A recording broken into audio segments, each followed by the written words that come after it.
Hello friends, welcome back to my channel. என்னோடய சேனலை subscribe பண்ண எல்லாருக்குமே ரொம்ப நன்றி. இன்றைக்கி நம்ம பார்க்க போகிறது மார்னிங் டு ஆஃப்டர்நூன் ரொட்டீன் தான். வாங்க வீடியோக்குள்ளே போகலாம். டைம் பார்த்திங்கன்னா மார்னிங் 5 o'clock ஆகுது. எப்பவும் போல் கதவை திறந்து கோலம் போடலான்னு போனேன். அப்போ தான் பார்த்திங்கன்னா உள்ளேருந்து ஒரு குரல் வந்துச்சு, வெளியில் நம்ம கோலம் போட்டால் ஃபைன் போடுவாங்க அப்படின்னு. சரி, ஓகே அப்படின்னு அப்புறம் எனக்கும் ஞாபகம் வந்துச்சு. சரி, வாசலுக்கு வெளியில் தான் போட்டால் தான் ஃபைன் போடுவாங்க, ஸோ உள்ளுக்கே போட்டுடலாம் அப்படின்னு சொல்லிட்டு ஃபஸ்ட்டு தண்ணி தெளிச்சிட்டு அதுக்கப்புறமா நான் கோலம் போட்டிருந்தேன். ரொம்ப சிம்பிளான கோலம் தான் போட்டிருந்தேன். பிகாஸ் எனக்கு அப்படியே பழகிருச்சு. நம்ம இந்தியாவில் அந்த மாதிரி தான் பண்ணுவோம் இல்லையா, ஏஞ்சோடனே வாசல் தெளித்து கோலம் போடுவோம். ஸோ அதே மாதிரி போட்டுட்டேன். இன்றைக்கிலேருந்து பார்த்திங்கன்னா மகிழனுக்கு டிஃபனும் லஞ்சும் நான் தான் பேக் பண்ணணும். ஸோ அதுக்காக தான் மெயினாக 5 o'clock ரொட்டீன் ஸ்டார்ட் பண்ணுறதே. இந்த மாதிரி குட்டி குட்டி கோலம் போடுற விஷயம், காலையில் எந்திரிச்சோடனே கோலம் போடுறது, பின்வாசல் திறந்துட்டு அதுக்கப்புறமா ஃப்ரண்ட் டோர் திறக்கிறது, இந்த மாதிரி விஷயம்லாம் யார் யார் ஃபாலோ பண்ணுவீங்கன்னு கண்டிப்பாக கமெண்ட் பண்ணுங்கள். ஸோ கோலம் போட்டு முடிச்சிட்டோன்னே பார்த்திங்கன்னா சாமி பாட்டை ஆன் பண்ணியிருப்பேன். நெக்ஸ்ட்டு இது பூஜை ரூம் கீழேயே ஒரு சின்ன பலகை மாதிரி வச்சுருப்பேன். ஸோ அதுலேயும் கோலம் போடுறதுக்காக தான் இந்த வுட்டு வச்சுருக்கேன். ஸோ அங்கேயும் ஒரு குட்டி கோலம் மாதிரி போட்டிருக்கேன். இன்னும் பூஜை ரூம்லாம் ரெடி பண்ணல. அது ஆல்ரெடி எப்படி நான் விட்டுட்டு போனேனோ அப்படி தான் இருக்குது. விளக்கு மட்டும் துலக்கி டெய்லியும் ஏற்றிட்டுருக்கேன். ஏன்னா கிட்ஸுக்கெலாம் இன்னும் கொஞ்சம் கோல்டு அந்த மாதிரி இருக்கிறதுனால ரொம்ப க்ராங்கியாக இருக்காங்க. ஸோ அவங்கள மேனேஜ் பண்ணுறதுலேயே கொஞ்சம் டைம் போயிட்டுருக்கு. ஸோ அப்படியே கொஞ்சமாக வீட்டை ஸ்டீம்லைன் பண்ணி ரெடி பண்ணலான்னு சொல்லி பிளான் பண்ணியிருக்கேன். எங்கள் வீட்டு பூஜை ரூம் இப்படி தான் இருக்கும். ஸோ இப்போ விளக்கேற்றி சாமி கும்பிட்டுடலாம். எனக்கு மார்னிங் இந்த 2 விஷயம் செஞ்சாலே பாசிட்டிவாக இருக்க மாதிரி தான் இருக்கும். ஸோ அதுக்காக தான் நான் எப்போவுமே எந்திரிச்சோன்னு இந்த 2 விஷயமுமே ஃபாலோ பண்ணுவேன்.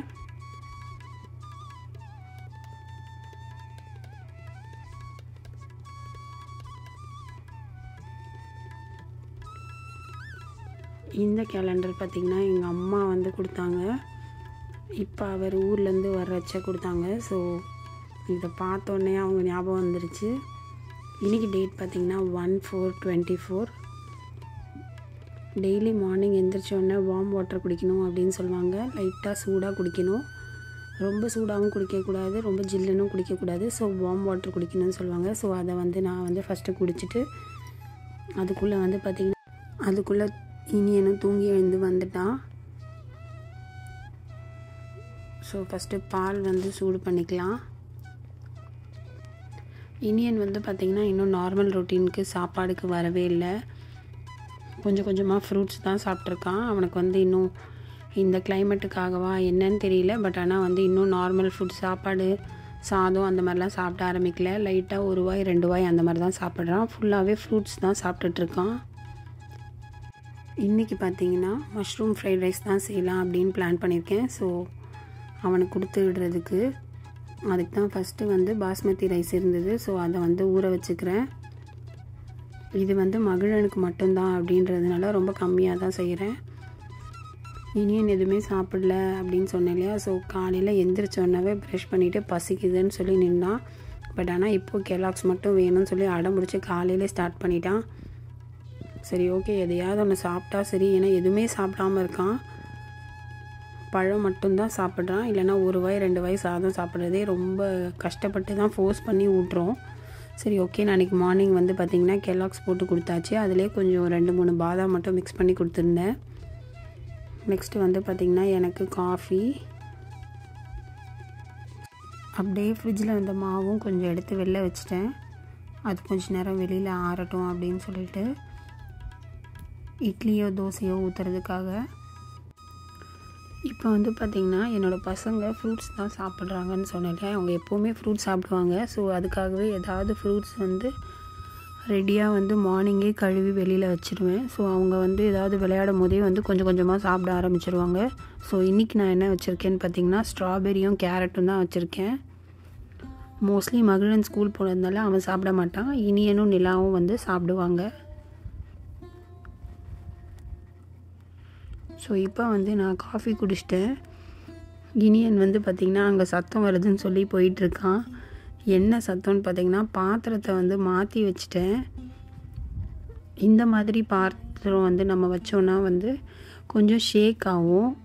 ரொம்ப ஹீட் ஆகும்போது ஷேக் ஆகும், வாட்டர்லாம் காய வைக்கும் போது. ஸோ அதுதான் வந்து இனியன் வந்து பார்த்துட்ருக்கான். சுத்தமாகவே எனக்கு ஞாபகம் இல்லை. நெக்ஸ்ட்டு வந்து பார்த்திங்கன்னா அது தண்ணி நல்லா காஞ்சப்புறமா நான் பாஸ்மதி ரைஸ் அதில் போட்ட அப்புறமா அது ஸ்டாப் ஆகிடுச்சு. இப்போ வந்து இங்கே பார்த்திங்கன்னா இனியன் விளையாடிட்டு இருக்கான். என்னடா பண்ணுறேன்னு கேட்டால் கேரட்டையும் ஸ்ட்ராபெரியும் எடுத்துகிட்டு போய் அந்த குதிரைக்கு ஊட்டிகிட்ருக்கான். இப்போ ரைஸ் வந்து பார்த்திங்கன்னா ஓரளவுக்கு வெந்துட்டுருக்கு.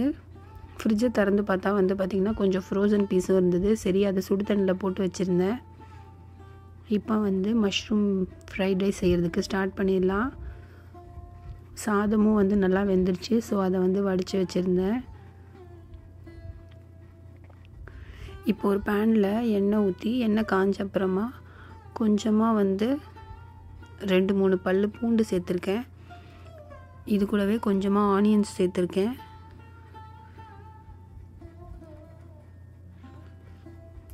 ரெண்டு 3 கருவேப்பிலை சேர்த்துருக்கேன். இதெல்லாம் போட்டு நல்லா சாட் பண்ணிக்கலாம் ஃபஸ்ட்டு.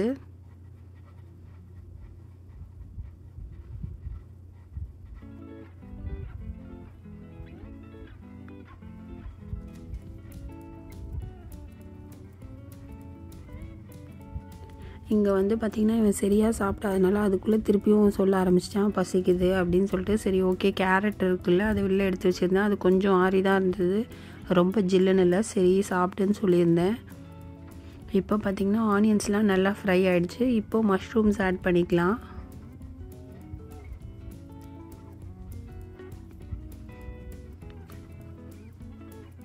இந்த மாதிரி வெரைட்டி ரைஸ்லாம் நம்ம செஞ்சு கொடுத்தா வந்து டைம் கன்சியூமிங்கும் ரொம்ப கம்மியாக தான் ஆகும். ஈஸியாகவும் செஞ்சு கொடுத்துடலாம். பசங்களும் கொஞ்சம் விரும்பி சாப்பிடுவாங்க. இது கூடவே கொஞ்சமாக உப்பு ஆட் பண்ணியிருக்கேன்.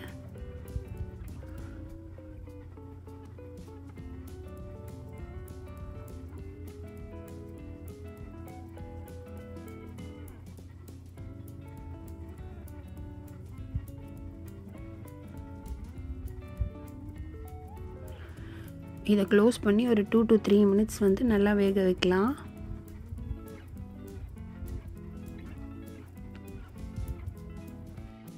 இப்போ பார்த்திங்கன்னா மஷ்ரூம்லேருந்து கொஞ்சம் கொஞ்சமாக தண்ணி வெளி வருது. நான் வந்து ஒரு 3 பேபி கேரட் வந்து ஸ்லைஸ் பண்ண மாதிரி இதில் ஆட் பண்ணிக்கிறேன்.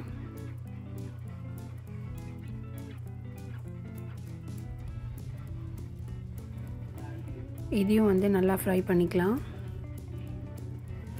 இது கூடவே ஃப்ரோசன் பட்டாணியும் இருந்தது. ஸோ அதையும் வந்து ஆட் பண்ணிக்கலாம். இந்த ஃப்ரோசன் பீஸ் வந்து பார்த்திங்கன்னா டைரெக்டாக நம்ம சுடு தண்ணியில் போட்டு வச்சோம்னாலே அது அப்படியே சாப்பிட்ற மாதிரி தான், ரெடி டு ஈட் தான். ஸோ அதுதான் நான் ஆட் பண்ணியிருக்கேன். ஸோ இதெல்லாமே நல்லா வதக்கிக்கலாம். இன்னும் ஒரு 2 to 3 minutes இதெல்லாம் நல்லா சாட் பண்ணிக்கலாம். இந்த மாதிரி செய்கிறதுனால கொஞ்சம் கலர்ஃபுல்லாக இருக்கிறதுனால கிட்ஸ் கொஞ்சம் விரும்பி சாப்பிடுவாங்கன்னு சொல்லிட்டு நான் வந்து இப்படி செஞ்சுருக்கேன்.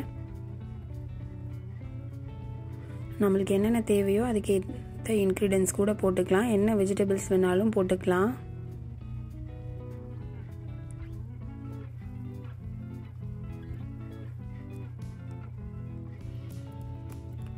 கேரட் வந்து லைட்டாக குக் ஆகிறதுக்கு ஒரு 2 to 3 minutes வந்து வெயிட் பண்ணேன். இப்போ வந்து பார்த்திங்கன்னா நல்லாவே குக் ஆகிடுச்சு. இப்போ வந்து நம்ம வடித்து வச்சுருக்கிற அந்த பாஸ்மதி ரைஸை வந்து இதில் ஆட் பண்ணிக்கிறேன். இன்றைக்கி வந்து ரைஸ் வந்து கரெக்டாக பாயில் ஆகிடுது. ஸோ அது வந்து நல்லா உதிரி உதிரியாக வந்திருந்தது.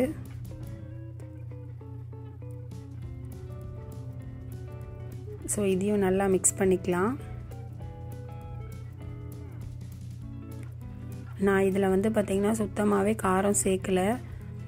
ஸோ லாஸ்ட்டாக அதுக்கு பதில் பெப்பர் தான் ஆட் பண்ணிக்கிறேன், லைட்டாக ஆட் பண்ணிக்கிறேன். அப்போ தான் அவன் சாப்பிடுவான். நிறைய காரம் சேர்த்துட்டோன்னா வந்து பார்த்திங்கன்னா லஞ்ச் பாக்ஸ் அப்படியே தான் கொண்டு வருவான். ஸோ லைட்டாக தான் சேர்த்துருக்கேன். ஸோ இப்போ வந்து பார்த்திங்கன்னா ஃப்ரைட் ரைஸ் பர்ஃபெக்டாக ரெடி ஆகிடுச்சு. ஸோ எனக்கே வந்து ரொம்ப டெம்டிங்காக இருந்தது. இதை பார்க்கும்போது நல்லா கலர்ஃபுல்லாக இருந்துச்சு. டேஸ்ட்டும் நல்லாயிருக்கும்னு நம்புகிறேன். இப்போ வந்து லைட்டாக டேஸ்ட் பண்ணிவிட்டு உப்பு கரெக்டாக இல்லைன்னா கொஞ்சமாக உப்பு சேர்த்துக்கலாம் அப்படின்னு சொல்லி டேஸ்ட் பண்ணி பார்த்தேன். கரெக்டாக தான் இருந்துச்சு.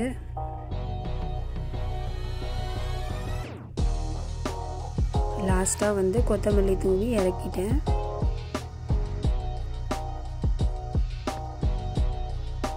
ஸோ இப்படி தான் இருந்தது அந்த ஃப்ரைட் ரைஸோட லுக்கு. டைம் வந்து பார்த்திங்கன்னா 5:50 ஆகிடுச்சு. நிலாவும் ஏஞ்சி வந்துட்டா. 3 பேருமே எழுந்திரிச்சிட்டாங்க. இப்போ இந்த டைமில் வந்து பார்த்திங்கன்னா இவங்கள வச்சுட்டு மகிழனை கரெக்ட் டைமுக்கு இந்த பஸ்ஸுக்கு அனுப்புகிறது தான் ஒரு சேலஞ்சிங் டாஸ்க்கு. ஸோ இப்போ வந்து லஞ்ச் பாக்ஸ் வந்து பேக் பண்ணியாச்சு. ரொம்ப நேரமாக அந்த லஞ்ச் பாக்ஸை வந்து வைக்கிறதுக்கு ட்ரை பண்ணிகிட்டு இருந்தேன். அப்புறம் அவன் சொன்னான் அந்த பிக் பாக்ஸை வந்து கீழே வச்சா தான் அது க்ளோஸ் ஆகும் அப்படின்னு சொல்லிட்டு. ஓகே, அவன் சாப்பிட்டுட்டு கிளம்பிட்டான். அதே ஃப்ரைட் ரைஸை சாப்பிட்டு கிளம்பிட்டான். ஆனால் காலையிலே ரொம்ப பனியில் இந்த மாதிரி கிளம்புறதுலாம் வந்து கொஞ்சம் கஷ்டம்தான். நம்மளாம் 8 o'clock தான் ஸ்கூலுக்கே போயிருப்போம். இவங்க பார்த்திங்கன்னா ஷார்ப் 6:30க்கெலாம் வந்து வெளியில் இருக்கணும் அப்படின்லாம் சொல்கிறாங்க. இவங்க 2 பேரும் ஸ்கூல் போகிறத ஃபஸ்ட்டு பார்க்குறதுனால பால்கனியில் நின்று பாய் சொல்லிகிட்டு இருந்தாங்க. முன்னாடிலாம் வந்து மகனோட அப்பா தான் வந்து பஸ்ஸு கிட்டிட்டு போய் விடுவாங்க. இப்போ வந்து பார்த்திங்கன்னா அவனே நடந்து போகிறான். இதுவே எனக்கு வந்து ரொம்ப டிஃப்ரெண்ட்டாக தான் இருந்துச்சு. இது பார்த்திங்கன்னா கார்லிக் ப்ரெட்டு தான். நேற்று வால்மார்ட் போகும்போது வாங்கியிருந்தோம். டைம் பார்த்திங்கன்னா 6:50 தான் ஆகுது. இந்த ஊர் வந்ததுலேருந்தே பார்த்திங்கன்னா காலையில் 7 மணிக்கெலாம் வந்து பிரேக்ஃபாஸ்ட் சாப்பிட்ற மாதிரி ஒரு ரொட்டீன் ஆகிடுச்சு. நெக்ஸ்ட்டு ஆஃப்டர்நூனுக்கு வந்து பார்த்திங்கன்னா சிக்கன் கிரேவி தான் செய்யலாம் அப்படின்னு சொல்லிட்டு. ஸோ அதுக்கு முன்னாடி வந்து இவங்க 2 பேருக்கும் சிக்கன் சூப் மாதிரி ஜஸ்ட்டு சால்ட், பெப்பர், கறி லீவ்ஸ், கொஞ்சமாக வெங்காயம் மட்டும் சிக்கனில் ஆட் பண்ணிவிட்டு கொஞ்சமாக வாட்டர் ஊற்றிட்டு ஒரு 2 to 3 விசில் வச்சாலே வந்து ஒரு கிளியர் சூப் கிடைக்கும். ஸோ அந்த சூப்பை வந்து இவங்களுக்கு கொடுத்தாச்சு. ஸோ எப்பவும் போல் சிக்கன் கிரேவி தான். எண்ணெய் ஊற்றி கடுகு போட்டு கொஞ்சமாக மசாலா போட்டு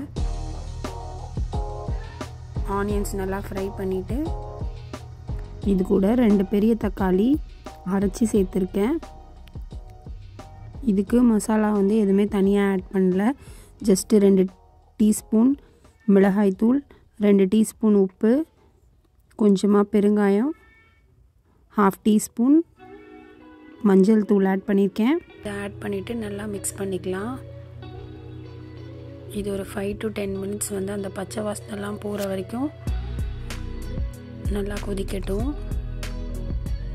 நம்ம சேனலில் ஆல்ரெடி நிறைய சிக்கன் கிரேவி வீடியோஸ் போட்டிருக்கோம். பார்க்காதவங்க கண்டிப்பாக பாருங்கள். அதோட லிங்க்கும் நான் வந்து டிஸ்கிரிப்ஷனில் தரேன். இப்போ வந்து பார்த்திங்கன்னா எல்லா மசாலாவும் நல்லா மிக்ஸ் ஆகிடுச்சு. இப்போ வந்து நம்ம சிக்கனை ஆட் பண்ணிக்கலாம்.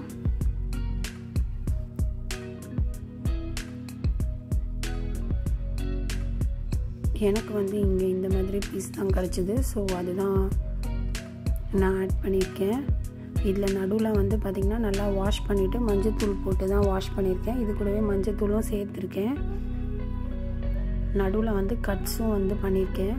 அப்போ தான் மசாலாலாம் நல்லா உள்ளே இறங்கும் அப்படின்றதுக்காக.